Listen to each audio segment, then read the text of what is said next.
Assalamualaikum warahmatullahi wabarakatuh. Perkenalkan, nama saya Irma Sulistiani, mahasiswa PPD Prajabatan Gelombang 2, PGSD Universitas Negeri Semarang.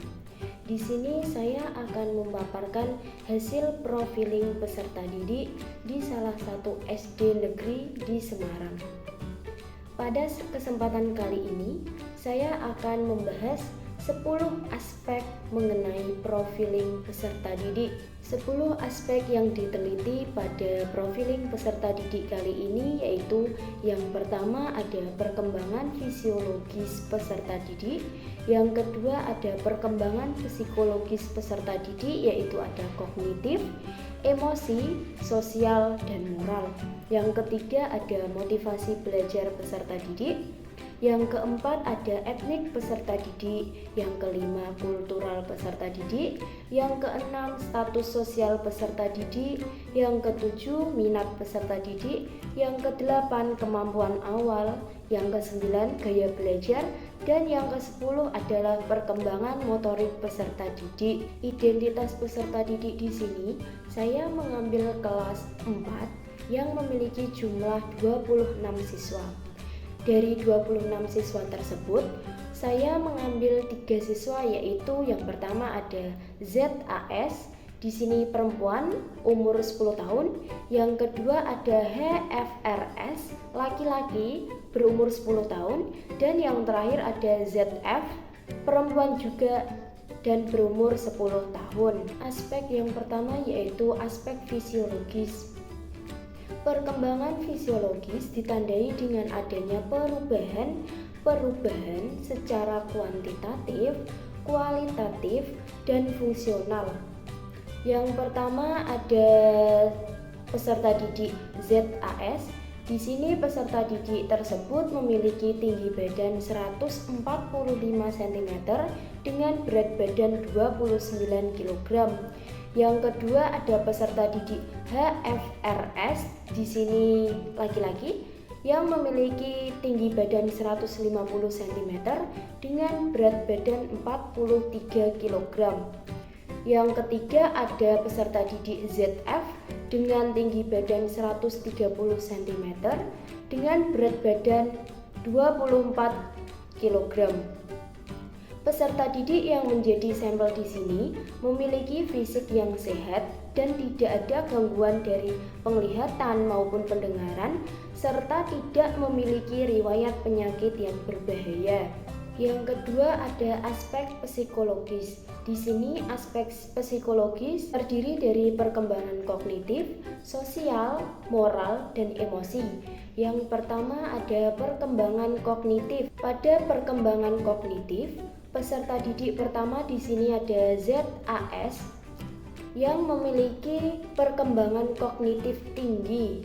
Dikarenakan ZAS di sini dapat aktif dalam pembelajaran dan mampu menyelesaikan tugas lebih awal dibandingkan teman yang lain. Selanjutnya ada HFRS. Di sini cenderung pasif pada saat proses pembelajaran dikarenakan peserta didik HFRS tersebut belum bisa membaca. Jadi pada saat pembelajaran ia cenderung pasif dan asik sendiri.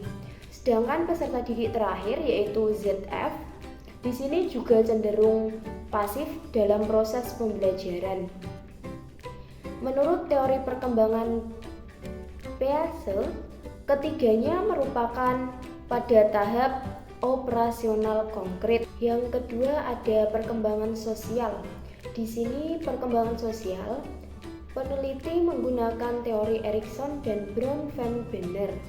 Erikson menyatakan perkembangan sosial merupakan tahap pencarian diri, sedangkan menurut Brown Van Benner menyatakan perkembangan sosial dipengaruhi oleh lingkungan.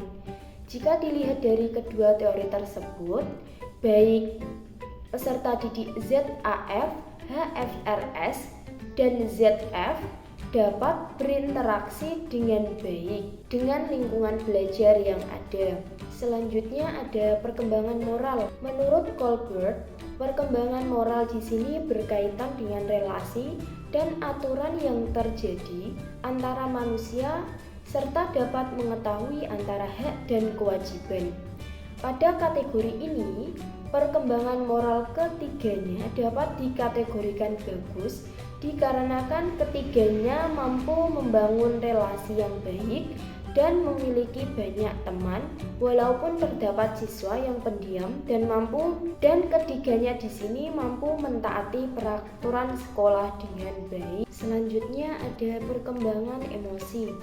Perkembangan emosi di sini, peserta didik mampu mengekspresikan dirinya dari emosi sedih, marah, dan senang.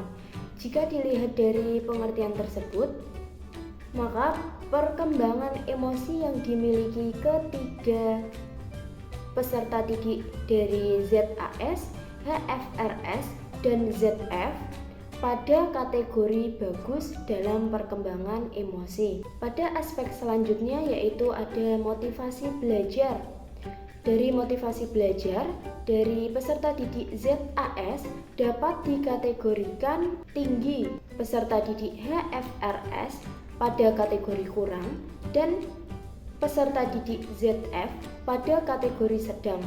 Hal tersebut disimpulkan karena ZAS dapat aktif dan antusias, berani bertanya maupun mengerjakan tugas di depan, sedangkan ZF pada kategori sedang karena pada saat pembelajaran cenderung diam, hanya memperhatikan dan jarang merespon pertanyaan dari guru. Sedangkan peserta didik HFRS di sini pada kategori rendah karena ia masih belum bisa membaca. Jadi dalam proses pembelajaran, peserta didik HFRS ini cenderung tertinggal dalam kelas, tetapi dia memiliki motivasi yang tinggi dalam belajar membaca maupun berhitung. Misalnya, pada saat istirahat atau jam kosong, dia akan datang ke UKS untuk menemui kita para PPL di sini untuk diajar dalam membaca maupun berhitung. Selanjutnya ada minat peserta didik. Dari aspek minat, ZAS ini dapat dikategorikan tinggi dikarenakan ZAS rajin belajar, suka bertanya, dan mampu mendapatkan nilai yang tinggi. Peserta didik yang kedua di sini HFRS dapat dikategorikan rendah dikarenakan HFRS ini cenderung tidak dapat mengikuti pembelajaran dan malah asik sendiri karena tadi dia belum bisa membaca. Sedangkan pada peserta didik ZF dapat dikategorikan siswa yang memiliki minat sedang karena dia pada saat guru menjelaskan dia mampu memperhatikan, tetapi pada saat ada tanya jawab dia cenderung diam dan kurang respon kepada guru. Tetapi peserta didik ZF tersebut memiliki minat lain yang kuat, yaitu dalam hal teknologi. Contohnya di sini itu dia memiliki akun TikTok. Dia mampu mengedit, ada di videonya itu ada kartun-kartun Jepang gitu. Terus dia dengan pengikut TikToknya itu sudah sampai 221.000 followers dengan like 1,6 juta. Kemampuan awal pada peserta didik ZAS dikategorikan tinggi karena pada saat sesi wawancara yang saya lakukan kepada peserta didik ZAS yang menyatakan ia sudah mampu mengetahui materi yang akan dipelajari pada saat pembelajaran, dan jika dibandingkan dengan peserta didik HFRS dan ZF dari observasi dan wawancara, keduanya menyatakan pada awal pembelajaran mereka tidak mengetahui materi yang akan diajarkan pada hari tersebut. Oleh karena itu, peneliti menyimpulkan bahwa kemampuan dari peserta didik ZAS memiliki kemampuan awal yang tinggi, sedangkan peserta didik HFRS dan ZF dapat dikategorikan pada kemampuan awal yang rendah. Selanjutnya ada etnik dan kultural. Etnik kultural di sini merupakan dari ketiga peserta didik tersebut ada ZAS, HFRS, dan ZF. Ini merupakan warga pendatang. Yang pertama ZAS di sini itu asli Kebumen, lahir di Kebumen. Yang kedua ada HFRS, lahir di Jakarta. Dan yang ketiga ada ZF di sini lahir di Grobogan.